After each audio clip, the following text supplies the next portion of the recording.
Bonjour et bienvenue sur Crypto House pour une vidéo où on va parler des news de la semaine.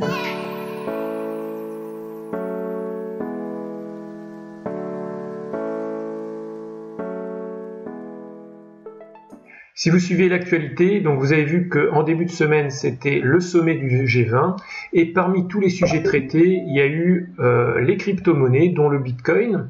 Et ce qui en est ressorti, pour faire court globalement, c'est que le Bitcoin n'est pas considéré par les membres du G20 comme une monnaie, mais plutôt comme un crypto-asset, donc un capital. Et donc si c'est un capital, ça doit être taxé par un impôt sur les plus-values. C'est aussi ce que pense et confirme Bruno Le Maire, donc le ministre des Finances français.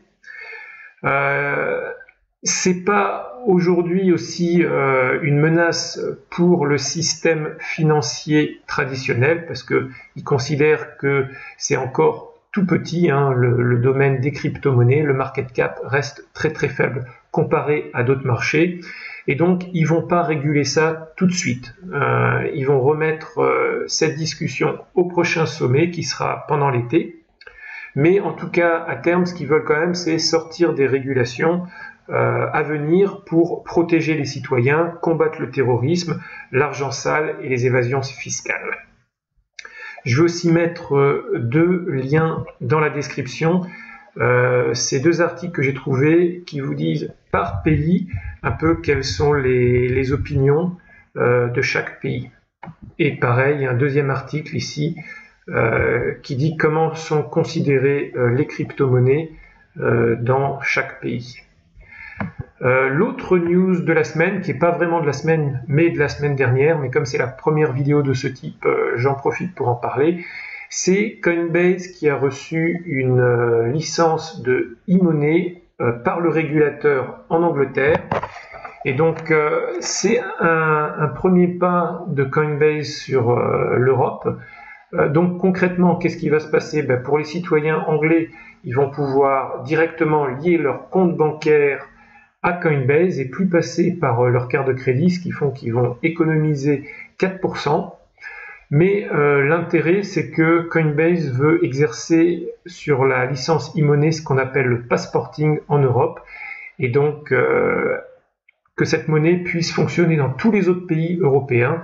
Et donc peut-être qu'en France, en Belgique, au Luxembourg, on va pouvoir aussi bientôt bénéficier de ça et lier donc notre compte en banque directement à Coinbase. Donc on pourra envoyer de l'argent sur Coinbase, mais quand on voudra aussi vendre ses bitcoins, ses litecoins, Ethereum et récupérer des euros, ce sera possible sans frais. Et ça, ce sera un réel progrès.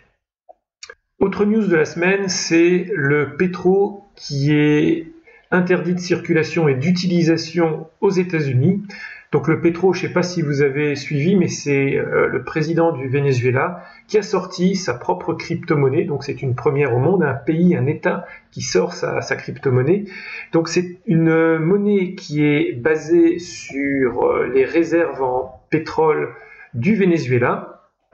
C'est une monnaie d'ailleurs qui a été montée sur la blockchain NEM, N-E-M.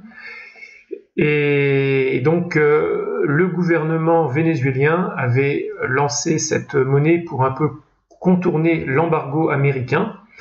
Et donc ça n'a pas traîné dès que Donald Trump a compris la manip. Une des premières lois donc, des États-Unis en crypto-monnaie, c'est d'interdire donc le pétro d'utilisation aux citoyens américains. Autre news intéressante nous vient de Stellar cette semaine. Donc Stellar est en voie d'implémenter le Lightning Network. Donc le Lightning Network, si vous ne savez pas ce que c'est, j'ai fait une vidéo sur ça il y a quelques jours, donc je vous conseille d'aller la regarder. Je vais mettre le lien dans la description. Mais le Lightning Network, en gros, c'est un réseau qui fonctionne sur des chaînes à côté du réseau principal et qui permettent de réaliser des transactions financières qui sont ensuite consolidées sur la chaîne principale et ce qui fait que ça va beaucoup plus vite. Donc il y a déjà le Litecoin qui utilise le Lightning Network, il y a déjà maintenant le Bitcoin donc qui termine l'implémentation du Lightning Network et bientôt donc il y aura aussi Stellar. Donc ils ont prévu au niveau de la roadmap un testnet le 1er avril, la version bêta pour le 1er août et le lancement du réseau en décembre. Donc ce qui est à peu près sûr, c'est que fin décembre, on sera très très loin des 23 cents et on sera certainement plus près du top qui est dans les 85 cents, 82 cents du début janvier. Autre news qui date aussi de la semaine dernière, mais que j'ai quand même voulu partager avec vous parce que ça a son importance, c'est l'acquisition de Poloniex par la société, la startup Cycle.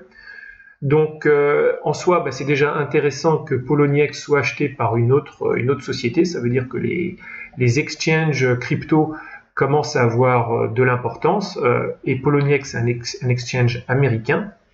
Mais ce qui est encore plus intéressant, c'est que dans cet article donc de CNBC, donc voilà le lien vers Cycle, donc c'est une app de paiement. Donc dans cet article, ce qui est intéressant, c'est que on apprend que la société Cycle, en fin de compte, appartient à Goldman Sachs, qui est d'une des plus grosses banques américaines.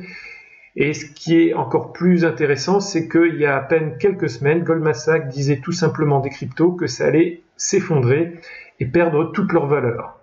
Donc ils ont dit ça en début d'année, mais ils étaient en même temps en train d'acheter Poloniex. Donc moi je vous laisse méditer sur cela. Dites-moi ce que vous pensez de faire une revue comme ça, des news une fois par semaine pendant quelques minutes avec les news principales. Si c'est quelque chose qui vous intéresse, dites-le dans les commentaires. Et moi, je vous dis à bientôt. Ciao, ciao.